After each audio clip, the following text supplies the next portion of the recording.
हाय नमस्कार, मैं यश कुमार जी आज आप लोगों को बताता हूँ कुछ अपने बारे में सुनी कहानी। अनसुनी कहानी यही है कि कुछ दिनों के बाद कुछ रास्तों पे निकलने के बाद कुछ समझदारी आती है, कुछ सीख मिलती है। उस सीखों और सहारों के मदद से अपने जीवन को परिवर्तन करने की कोशिश करता हूँ। ये है एक कहानी, कहानियों की मदद से आपको बताता हूँ।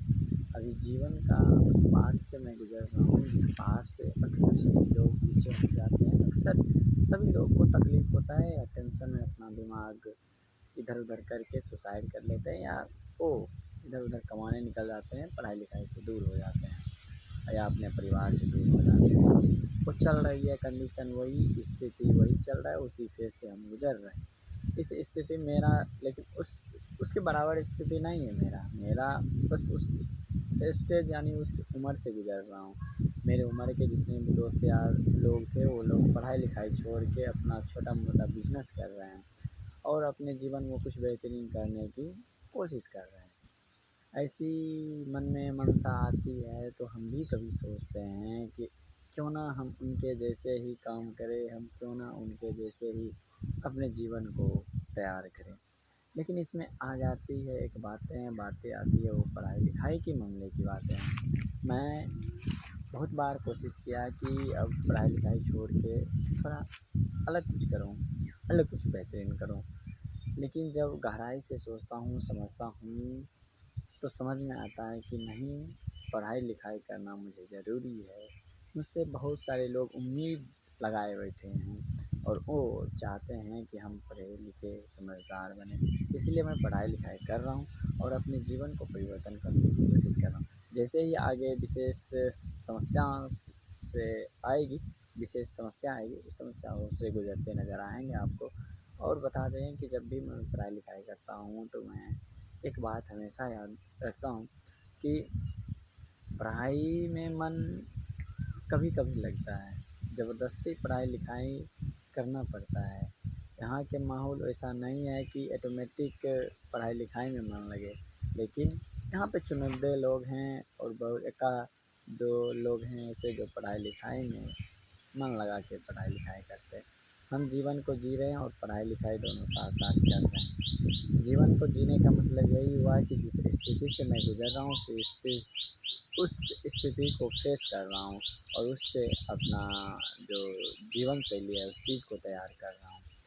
जैसे कि आ जाती है एक कहानी, कहानी वो है ये कि जब मैं पढ़ाई-लिखाई करता हूँ तो मेरे साथ-साथ मुझे कुछ काम भी करना होता है। कुछ इधर-उधर दोस्तों यार से मिलना भी होता है, उन्हें सलाह भी देना होता है, उसे सिखाना भी होता है, उन्हें समझाना भी होता है और खुद भी इस चीज़ के बारे में समझते हैं, सीखते हैं, तो आस-पास को बता पाते हैं। लेकिन इन दिनों ये हो रहा है मेरे साथ कि ना मैं ठीक से कुछ चीज़ को देख रहा हूँ, ना समझ रहा हूँ, ना बूझ रहा हूँ। बस उसे एक तरफ छोड़ के दूसरे काम में बिज़ी हूँ और मेरे पास इतना टाइम नहीं है कि मैं उस काम की तरफ ध्यान दूँ। जैसे कि सोशल मीडिया में मैं बहुत चीज़ करना चाहता हूँ, लेकिन मेरे पास इतना टाइम नहीं है कि मैं सोशल मीडिया में बहुत चीज़ करूँ। इसलिए मैं पढ़ाई-लिखाई कर रहा हूँ और उस चीज़ को आगे लेके चलूँगा और आगे अपने जीवन में परिवर्तन करने की कोशिश करूँगा।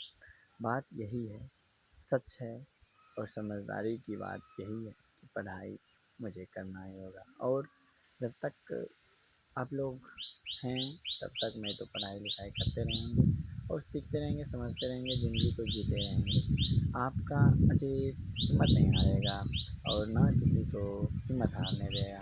अगर मेरे सर्किल में जितने भी दोस्त यार हैं, उन्हें हम पॉज़िटिव करके रखेंगे और उससे बेनिफिट लेके रहेंगे और दुनिया चाहे इत्र-विचित्र कहीं भी जाए और कुछ भी कहे, मेरा चरित्र चरित्रवान ही रहेगा। इस मैं अपने चरित्र पे काम कर रहा हूँ, मैं अपने व्यक्तित्व पे काम कर रहा हूँ, व्यक्तित्व पर और आगे आने वाले चीज़ें हैं मेरा लाइफ़ पे फ़ोकस कर रहा हूँ और सोच रहा हूँ कि रुपया-पैसा पे ध्यान दे के रुपया-पैसा की कमाई करें। उसी पे आजकल दुनिया चलती है तो हम भी सोचे कि रुपया-पैसा कमाना ज़रूरी है। इसलिए अब धीरे-धीरे कोशिश करूँगा रुपया-पैसा कमाएँ और उसे आप लोग तक पहुँचाएँ, आप लोग को मदद करें। यही है मेरी मंशा, यही है मेरी सोच। गुड लक, जय हिंद। इसके अलावा और कुछ नहीं।